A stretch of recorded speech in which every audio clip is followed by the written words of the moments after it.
Mama nesamu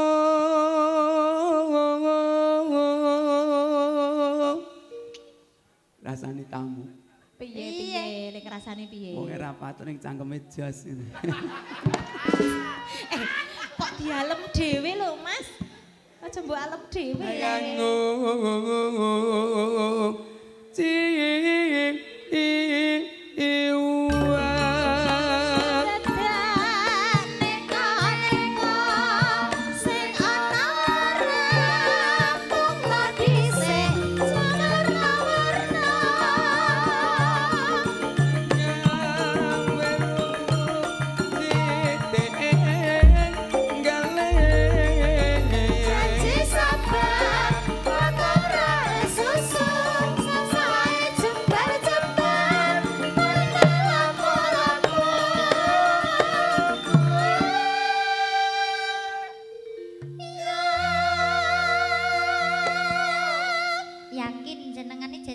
kalih Mbak Ati ngono ki wis ora ngefek apa-apa. Ngono ta, Mas?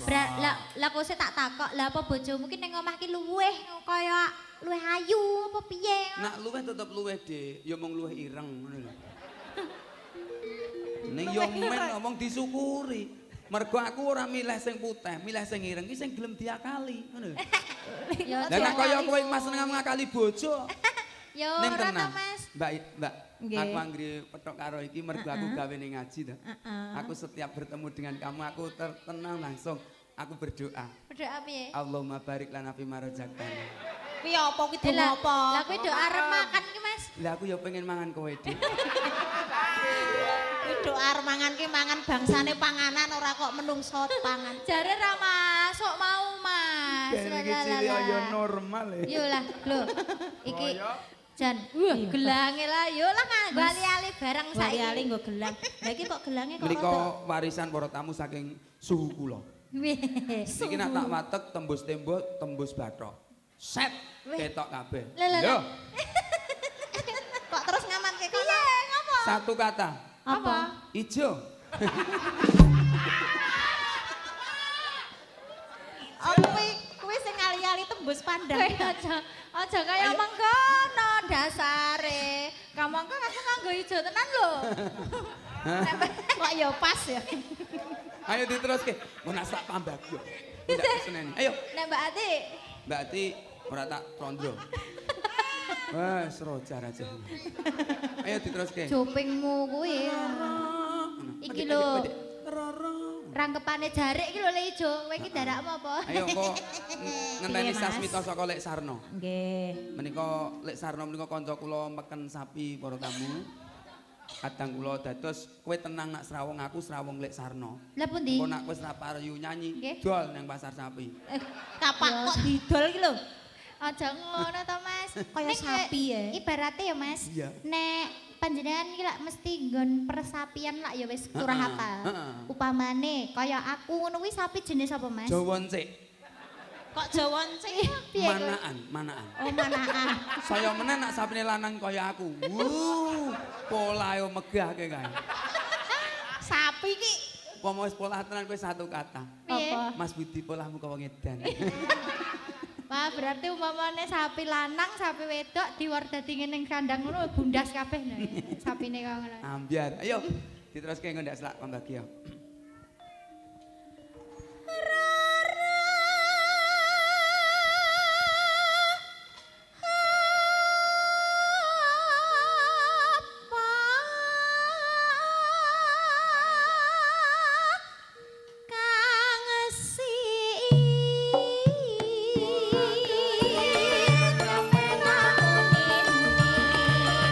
Nicola Sopati ayo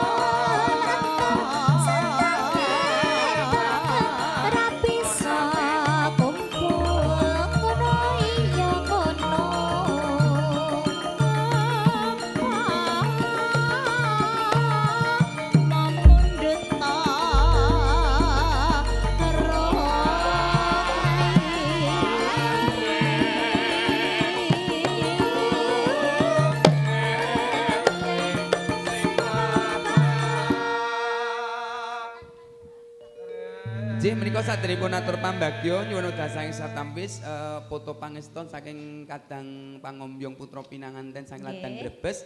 Monggo menetase wonten lodahing swasana saking Saptampis katenggo Kadang Petik Wari. Mekaten Mas? Oke, siap. Jan. Yo, berlanjut lir gumanti. Yang muda, yang cantik jelita. Jare mau ora Mas. Jare mau ora ngefek, saiki Ora ngalem-ngalem. ngefek. Jare kecantikanku tidak akan Meluluhkan. membuat hatimu. Mergo aku wis ngerti takdir. Awake dhewe kaya Indomaret karo Alfamaret. Piye iki? Selalu berdampingan tak pernah jadian. Oh. Janjulah. Piye aku Piye kok lamise ngantek kaya ning ngene iki lho. tenan. Mergo nek bab kepinteran tetep pinter aku. Aku karaktermu aku ngerti. Lah kok iso, Mas? Karaktermu ngerti. Lah, Kowe piye iki karakterku? geleman apa ora ngono aku ngerti. Ya terus aku tak piye? takoni. Upama kowe mlaku-mlaku ana dalan ana Ya. duit 100.000. Ora ning wong-wong, tok jikok apa ora? Ayo. Ya tak cukup to Mas. Lah kuwi kan rezeki wong nemu wong ora ana uang kuwi Mama, kuwi monggone dudekmu, sapa. kuwi Lah dudekmu. lah nek arep dibalekke wong ora ngerti gane Oh. sapa ya Apa dijipok. berarti seneng jingok ning dundeke? Lah jenenge wis nemu. Lah Oh. saiki nek genti sampean, Nah. upamane kaya ngono kuwi mau mlaku ngerti duit mbok jipok pra. Ya ora to. Lah kok iso? Lah wis tok jikok ngono. Kuwi padha wae ya dul. Kuwi jenengane sampean ya ndek karep jupuk. Lah piye 50 edeng apa piye? Nggo dolan. Yo Mas, yo.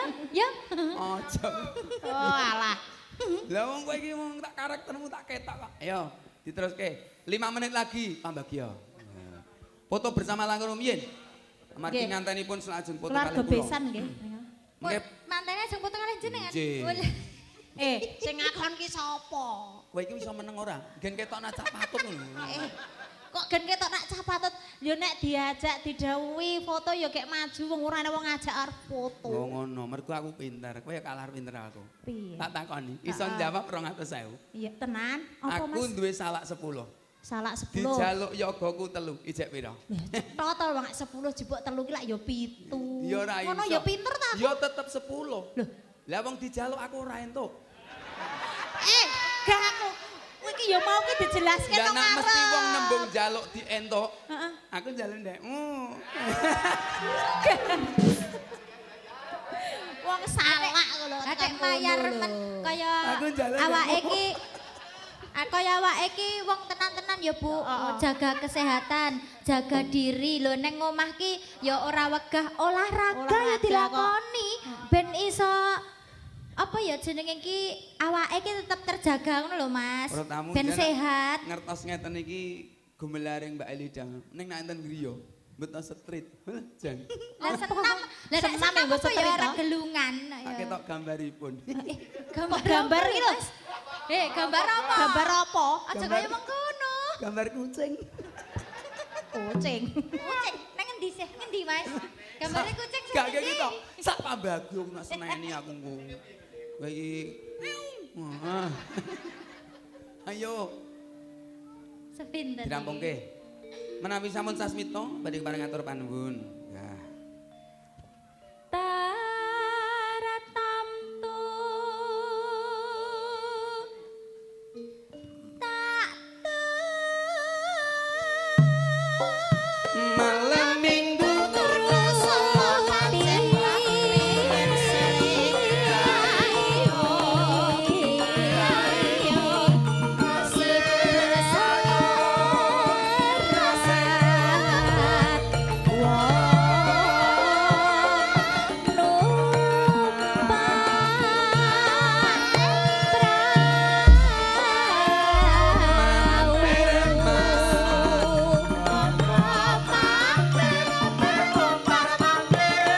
apa sida apa orang